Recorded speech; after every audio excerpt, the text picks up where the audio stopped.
And as I sat watching the intimate and highly personal video, stolen only hours earlier from one of my best friends, I realised that something important was missing from my life.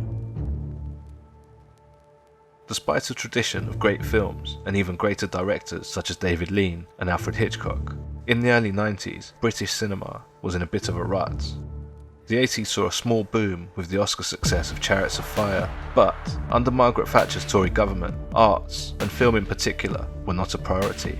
And as recession hit in 1990, funding was scarce, which made making British films very difficult, and making a successful British film that would find an audience was even harder.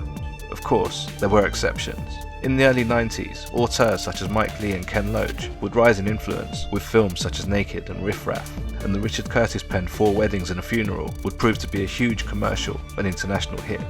Oh, fuck!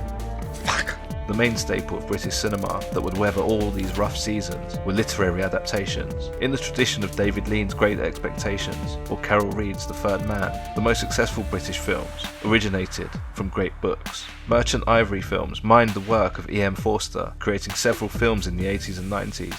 But despite the acclaim and global interest, these films still attracted a narrow audience. Very few were compelling enough to get large audiences to go to the cinema to see a British film.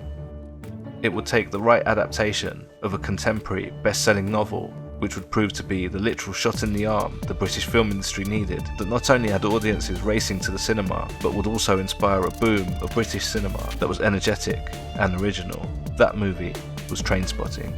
Choose life. Choose a job. Choose a career. Choose a family. Choose a fucking big television. Choose washing machines, cars, compact displays and electrical tin openers.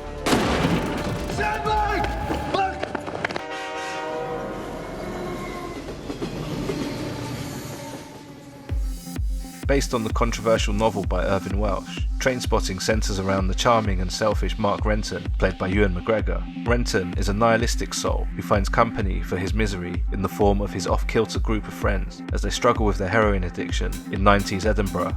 But, despite sounding like another drug addiction movie, or potentially another British gritty kitchen sink drama, Trainspotting is instead a bombastic blur of energy, humour, music and visual invention thanks to the heightened sense of style by director Danny Boyle. Writer Irvine Welsh was very protective of his creation. He had been approached by many filmmakers who all wanted to adapt his popular novel, but he repeatedly refused their offers. It was Danny Boyle's intention to make Trainspotting a film for wider audiences as opposed to a piece of social realism, and that was what sealed the deal for Welsh. This is potentially the key to Danny Boyle's success as a director. He has the ability to make films about very specific settings appeal to wide audiences, with movies such as Sunshine, 28 Days Later, Slumdog Millionaire, 127 Hours, and Steve Jobs. However, Boyle's style and talent was apparent from his debut effort. Shallow Grave was the most commercially successful British film of 1995, which demonstrated not only that Boyle's films could attract audiences into the cinema, but also his ability to balance visual flair and dark humour, which would make him ideal for the task of directing Trainspotting.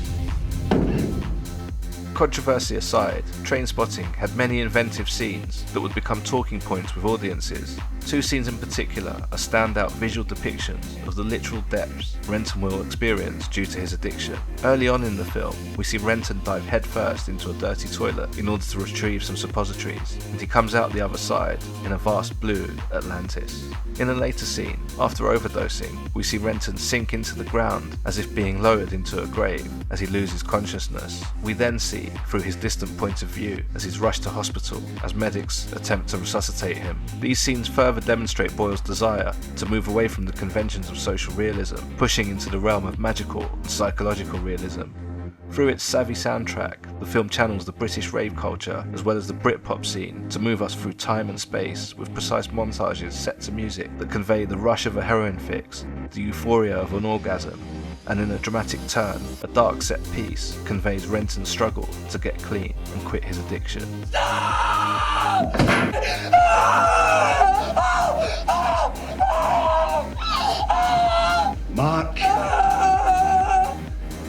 Mark.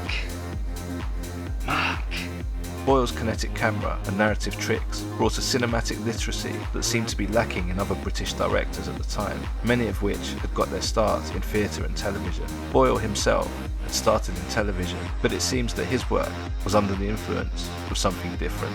To some degree, British films have always relied on the stunt casting of an American actor to appeal to the US market, or at least compete with American movies in general. We saw a lot of this in the 80s and 90s. Instead of using American talent in front of the camera, Danny Boyle would use a more American approach behind the camera as he utilises the auteur style of none other than Martin Scorsese. Do you see the beast? Have you got it in your sights? Clear enough, Mitch Moneypenny. This should present no significant problems.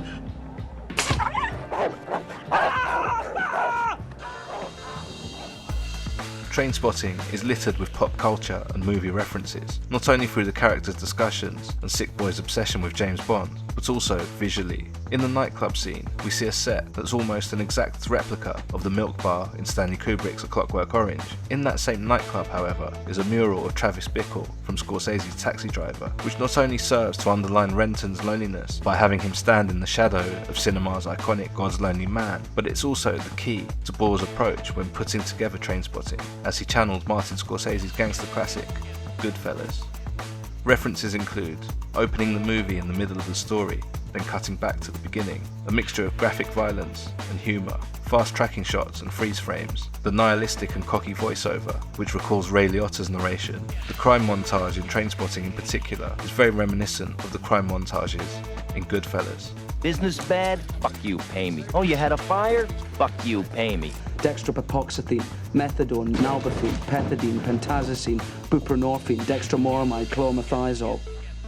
The streets are awash with drugs you can have for unhappiness and pain, and we took them all. Finally, Robert Carlyle's psychotic Begbie is reminiscent of Joe Pesci's volatile character Tommy. He not only doles out brutal violence in a similar fashion, but also he fancies himself as a raconteur. So squares up, casual like. What does a hard cunt do? Or a so-called hard cunt? Shites it, puts down his drink, turns and gets the fuck out of there. And after that, one again was mine. Much in the same way that Scorsese's bold approach to Goodfellas breathed new life into the gangster movie, Boyle's use of this blueprint would ensure that Trainspotting stood out not only as a drugs movie, but also as a British movie. I settled in not too badly and kept myself to myself. Sometimes, of course, I thought about the guys, but mainly I didn't miss them at all. After all, this was Boomtown, where any fool could make cash from chaos, and plenty did. I quite enjoyed the sound of it all. Profit, loss, margins, takeovers, lending, letting, subletting, subdividing, cheating, scamming, fragmenting, breaking away. There was no such thing as society, and even if there was, I most certainly had nothing to do with it. Former Prime Minister Margaret Thatcher once said that there's no such thing as society, and ultimately believed that the individual should be responsible for themselves. Not unlike the Reaganomics of America, this ushered in an era of self-interest and greed. What a good idea! Renton's actions are the embodiment of this ideology. All throughout the film, Renton is driven by his own selfish desires. Feeding his drug addiction is of paramount importance to him, so much so that it's removed him of any moral compass. He steals from his parents and the elderly in order to fund his habit, but most critically, after one of the more upsetting scenes, which depicts the death of a baby due to neglect, the first thing on Renton's mind is getting a hit, demonstrating the depth of his nihilism. Because I was short, Rent. I really need a hit. And so she did. I could understand that, to take the pain away. So I cooked up and she got a hit. But only after me. Following this, we're back at the opening scene where he's running, but instead, the jubilance of the opening is now replaced with a darker tone as we understand the desperation and depths he has sunk to in order to make money, and when he's caught, he simply laughs. It's here that we begin to realise how detached Renton is from his surroundings, but also that he doesn't really care about his friends or the consequences of his actions. When he appears in court for theft, he's not sentenced after disingenuously claiming he will seek rehabilitation. Meanwhile, his friend Spud is sent to jail, leaving Renton still standing as a free man. It's one of the many acts of self-interest from Renton, where it becomes apparent that Renton only cares about himself, and will literally step over his friends for his own gain. Once Renton is rehabilitated, he appears to have even less empathy. He's just a void. It seems, however, I really am the luckiest guy in the world. Several years of addiction right in the middle of an epidemic, surrounded by the living dead. But not me. I'm negative. It's official. And once the pain goes away, that's when the real battle starts. Depression, boredom. You feel so fucking low you'll want to fucking top yourself. When we see him visit his friend Tommy, who Renton first introduced to drugs, he does nothing to help him, even though he's visibly in a bad way and potentially has AIDS. Instead, he spends his time with his underage girlfriend, then leaves for London, where we see that he has fully embraced the free market capitalism of Thatcher and become an estate agent.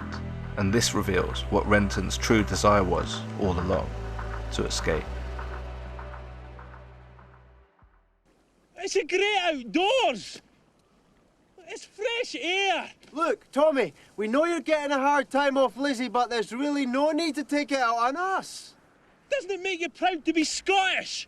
It's shite being Scottish! In many ways, the use of drugs in Trainspotting is a metaphor for escape. The characters escape their drab surroundings by getting high and leaving reality behind. The same could be said about the characters' behaviours being a form of escape as well. Begbie is a violent fantasist.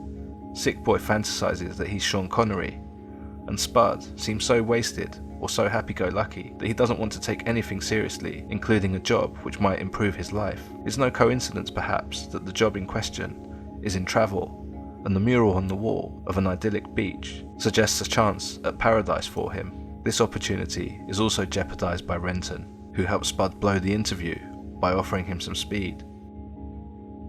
In the case of Renton, it seems that all throughout he has a hidden contempt for his friends. He never fully engages with them or even wants to be around them. So when he does move to London, he escapes all the things that he feels have held him back. But eventually his past catches up to him and his old friends find their way back into his life.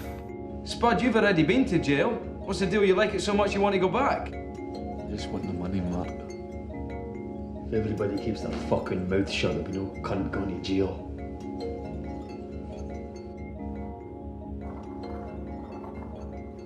There were a lot of possibilities running through my mind about what might happen in London. Things I didn't want to talk to anyone about. Ideas best kept to myself. What no one told me was that when we bought the Skag, some lucky punter would have to try it out. In the conclusion of Trainspotting, Renton and his old friends plan a drug deal that will again symbolically help them escape. The money will change their current circumstances, and despite initial tensions, the deal goes without a hitch, and the friends celebrate.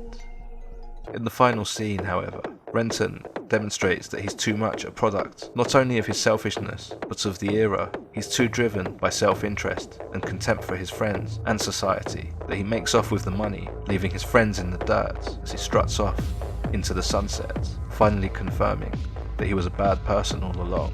Only we were so high on the thrills and excitement of the film to realise that he was planning his great escape all along.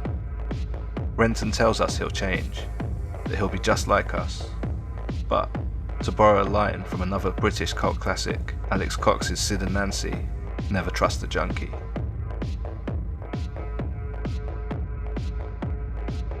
So that's my take on Trainspotting. Thanks for watching. See you next time. I'm gonna be just like you. The job, the family, the fucking big television, the washing machine, the car, the compact disc and electrical tin opener, choice of sweaters, family Christmas, index pension, tax exemption, clearing the gutters, getting by, looking ahead, the day you die.